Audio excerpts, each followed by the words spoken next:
लुपिजाइम plus, इसका pro body formula आपके digestive system को नेचुरली बैलेंस करने में मदद करता है। लुपिजाइम प्लस, आपका पाचन रहे इन कंट्रोल। एक रिसर्च ऑर्गेनाइजेशन है टॉक्सिक्स लिंक, भारत का ही है, दिल्ली में दफ्तर है। ये उन तमाम फैक्टर्स पर शोध करते हैं जो किसी न किसी तरीके से जलवायु को या हमारे जीवन को प्रदूषित कर रहे हैं। इन्होंने हाल ही में एक रिसर्च किया है बेबी डायपर्स पर।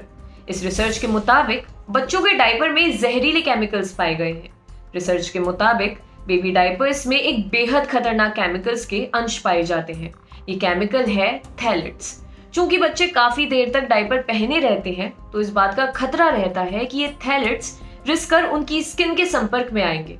थैलेट्स से क्या खतरा रहता है? Metabolic disorder, diabetes, liver disorder और कैंसर तक। रिसर्च के लिए टॉक्सिक्स लिंक ने डायपर्स बनाने वाली 19 कंपनियों के 20 सैंपल्स इकट्ठे किए। वैरायटी रखने के लिए इनमें से कुछ ई कॉमर्स साइट से मंगवाए तो कुछ बाजार से खरीदे। फिर इनकी लैब टेस्टिंग कराई। उसी के आधार पर थैलेट्स की मौजूदगी की पुष्टि हुई। अब ये जानते हैं कि आखिर ये थैलेट्स होते क्या हैं। थैलेट्स एक किस्म के केमिकल्स होते हैं जिनका इस्तेमाल प्लास्टिक को फ्लेक्सिबल, ड्यूरेबल, सॉफ्ट और ट्रांसपेरेंट बनाने के लिए किया जाता है। डायपर्स में भी प्लास्टिक का इस्तेमाल होता है और इनमें थैलेट्स का। लेकिन जब बच्चे ये डायपर पहनते हैं तो नमी पाकर ये थैलेट्स आसानी से डायपर से मुक्त हो जाते हैं और सीधे स्किन के संपर्क में आ जाते हैं। थैलेट्स केमिकल का एक टाइप होता है जिसे कहते हैं DEHP। ये सबसे खतरनाक होता है। बच्चों के किसी भी प्रोडक्ट में इसका इस्तेमाल न करने की नसीहत दी जाती है। यूरोपियन यूनियन के देशों में, अमेरिका में तो ये बैन भी है। लेकिन जिन बेबी डायपर्स पर रिसर्च किया गया उनमें DEHP की मौजूदगी पाई गई। इसकी मात्रा 2.36 ppm से लेकर लगभग 265 ppm तक पाई गई, जो कि काफी ज्यादा है। ppm माने पार्ट्स पर मिलियन। डायपर हमेशा बच्चों के जननांगों के संपर्क में रहते हैं। जब इनमें से थैलेट रिश्ता है तो जननांगों के रास्ते वो आसानी से शरीर में प्रवेश कर सकता है।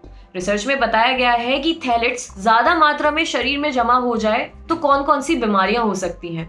लिवर, किडनी, लंग्स की दिक्कत, कैंसर, रिप्रोडक्टिव सिस्टम में दिक्कत, fertility issues, neuro development issue, metabolic disorder, diabetes और ऑटिज्म तक। यही नहीं, अधिकतर घरों में डायपर्स को खुले में ही फेंक दिया जाता है या हम इसे डस्टबिन में भी फेंक देते हैं तो कूड़े वाला आकर उठाकर ले जाता है और फिर वहां से खुले में फेंक दिया जाता है। डायपर से रिसने वाला थैलेट्स जब पर्यावरण के संपर्क में आता है तो वो पर्यावरण को भी प्रदूषित करता है। थैलेट्स के कण हवा में मिलते हैं और फिर सांस के माध्यम से वो शरीर में पहुंच जाते हैं। अब इन सब के बीच सवाल ये है कि क्या इसको लेकर कोई गाइडलाइंस नहीं है? रिसर्च में इस पॉइंट का जिक्र है।